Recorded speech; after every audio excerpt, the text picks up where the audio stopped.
নমস্কার, পিঙ্কিস ব্লগে সবাইকে স্বাগত। আশা করি আপনারা সবাই ভালো আছেন, আমিও ভালো আছি। তো আজ অনেক দিন হয়ে গেল ভিডিও দিতে পারছিলাম না, 6-7 দিন মতো হলো, কারণ শরীরটা ভীষণই খারাপ ছিল আর তার জন্য ভিডিওটা দিতে পারিনি।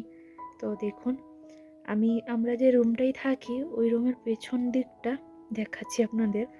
আজকে ভালো রোদও হয়েছে, কিছুদিন ধরে না বরফ পড়ছিল, তারপরে বৃষ্টি হচ্ছিল, মেঘলা হয়েছিল, তার জন্য না রোদ ভালো করে হয়েছিল না। তো আজকে ভালো করে রোদটাও হয়েছে। আর ওইটা দেখুন, ওই যে সাদা কালারের একটা ঘর দেখা যাচ্ছে না, ওটা স্কুল বাচ্চাদের, ওটা একটা স্কুল। আর বড়দের ওই দিকে স্কুল আছে, ওই গ্রিপের ভেতরে বড়দের স্কুল, এটা হচ্ছে বাচ্চাদের স্কুল।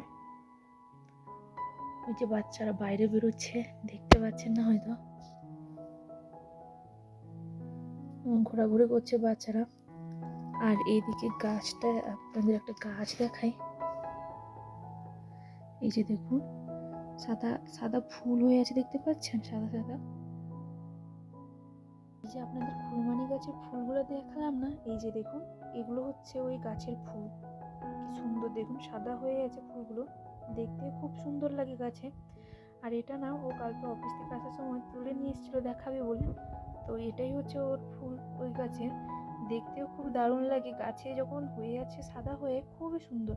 ওই যে দেখাচ্ছি আপনাদের, দেখুন ওই যে আমাদের এইদিকে সামনে গাছগুলো আছে, দেখতে পাচ্ছেন পুরো সাদা হয়ে আছে, মনে হচ্ছে যেন ডালপালাগুলো শুকিয়ে গেছে, কিন্তু এগুলোর না ফুল এসছে এরকম সাদা হয়ে আছে, দেখতে খুব সুন্দর লাগছে, দেখেছেন। আর আমাদের যে রুমে যে গাছগুলো লাগিয়েছিলাম, এই যে দেখুন কত বড় হয়েছে। আপনাদের তো এর আগের একটা ভিডিওতে দেখিয়েছিলাম কত ছোট ছোট ছিল, এখন না অনেক বড় হয়ে গেছে গাছগুলো, দেখতে পাচ্ছেন। আর এই যে গাছটা, এটা একটা হলুদ ফুল হয় বড় বড়, এটা না আমরা বাজারে একবার গেছিলাম, একটা মহিলা 50 টাকা করে এই ফুল গাছের চারাগুলো বিক্রি করছিল, তো আমরা নিয়ে এসে লাগিয়ে দিয়েছিলাম ওই আগের বার গরমের সময়। তো ওটা না তারপর যখন ঠান্ডা শুরু হলো, বরফ পড়লো, তখন গাছটা মরে গেল। তো আমরা ভাবলাম আর হয়তো গাছটাকে বাঁচানো যাবে না, আর হয়তো গাছটা বাঁচবে না।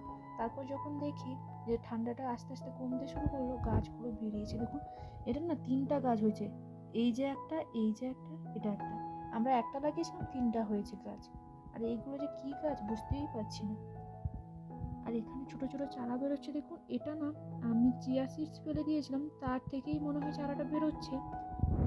অনেক তো গাছ লাগানো ছিল, তো কোন গাছ কি গাছ বোঝাই যাচ্ছে না এখন। এটা একটা ফুল গাছ হবে, আর এগুলো যে কি সব গাছ বেরোচ্ছে বুঝতেই পারছি না। আমরা হাতের সামনে যেগুলো পেয়েছি সেগুলো কেটে লাগিয়েছি। আর জানালাগুলো দেখুন, যখন বরফ পড়ছিল তখন জল লেগে এরকম হয়ে গেছে।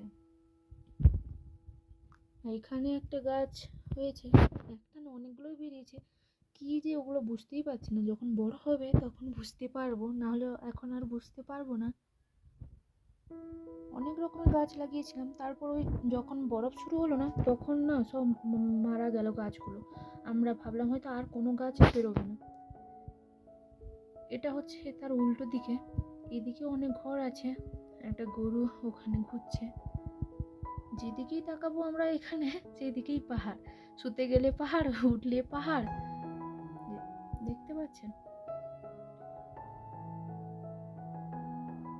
ওই যে ওখানে একটা ঘর হয়েছে নতুন, আমরা আসার পর অনেক ঘর হয়েছে, ওটাও একটা নতুন ঘর হয়েছে ওখানে, ওখানেও থাকছে।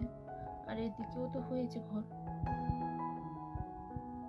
আমার রান্নাটাও আজ কমপ্লিট হয়ে গেছে, আজকে তো শনিবার, তাড়াতাড়িও রান্না হয়ে গেছে।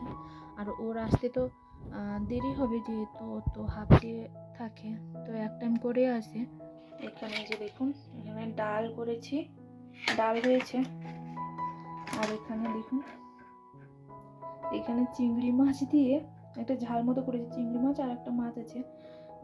এটা মাছ, এখানে ভাববেন না যে এখানে মাছ পাওয়া যায়, তাহলে তো ওটা আমাদের স্বপ্ন। তো এটা মাছ নয়, ওই যে শুটকি বলেছিলাম না, একটা স্যার দিয়েছিল, ওগুলো ছিল, ওগুলো দিয়ে একটা ঝাল করেছি। আর বললাম যে রাস্তা তো আবার বন্ধ হয়ে গেছে, যদিও বা রাস্তা খুলেছিল, আবার না বন্ধ হয়ে গেছে, বরফ পড়েছে ওই জম্মুর দিকে, জম্মু শ্রীনগরের দিকে বরফ পড়েছে, আবার আটকে আছে রাস্তা। তো সবজি গাড়ি আর আসছে না, ওই 2-3 দিন মতো এসছিল, তো ওই সময়টা সবজি নেওয়া হয়েছিল অনেক, কিন্তু এখন আর গাড়িও আসছে না, সবজিও কিছু নেই রান্না করার মতো। তো ওখানে আটকে আছে, অনেকে ওখানে এসে না জম্মুতে আটকে আছে জানেন। অনেক স্যার আসার সময় ফোন করছিল আমার হাজব্যান্ডকে, বলছিল যে আপনারা কত দূরে আছেন বা চলে এসছেন নাকি। তো বলছে আমরা এসে জম্মুতে বসে আছি, গাড়ি আসতে পারছে না, যারা ফ্লাইটে আসছে ওরা চলে আসছে, না হলে এমনিতে গাড়ি আসছে না। তো আর কি করা যায়, যেগুলো পেয়েছি ওগুলো দিয়ে রান্না করতে হবে, কিছু করার নেই। তো যাই হোক, বাইরেটা আপনাদের একবার দেখাই, বাইরে যাব। ওই যে মাছি দেখুন, ওই বরফের সময়টা মাছি মশা কিছুই পাওয়া যায় না দেখতে, এই সময়টা এবার আস্তে আস্তে করে মাছির উৎপাত বাড়বে। যদিও বা এখানে ভীষণ পরিমাণ যে মাছি সেরকমটা নয়, একটা দুটো তবুও দেখা যায়। দেখুন বাইরেরটা, ওই পাহাড়ের উপর দেখেছেন আবার কত বরফ পড়ে গেছিলো। আর ওইদিকে যে সাদা গাছগুলো দেখা যাচ্ছে ওইগুলো হচ্ছে খুরমানি গাছ, কত সুন্দর লাগছে দেখতে, প্রচুর পরিমাণে হচ্ছে। আর এই যে এসে পৌঁছে ওর আবদার শুরু। আজকে ভীষণই রোদ হয়েছে, ভালো রোদটাও হয়েছে,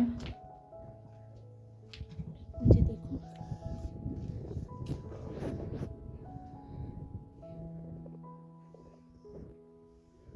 তাহলে চলুন আজকের ভিডিওটা তাহলে এখানেই শেষ করছি। যদি ভিডিওটি ভালো লেগে থাকে প্লিজ চ্যানেলটাকে সাবস্ক্রাইব করবেন এবং লাইক কমেন্ট শেয়ার করবেন। সবাই ভালো থাকবেন, সুস্থ থাকবেন, দেখা হচ্ছে আবার একটা নতুন ব্লগে।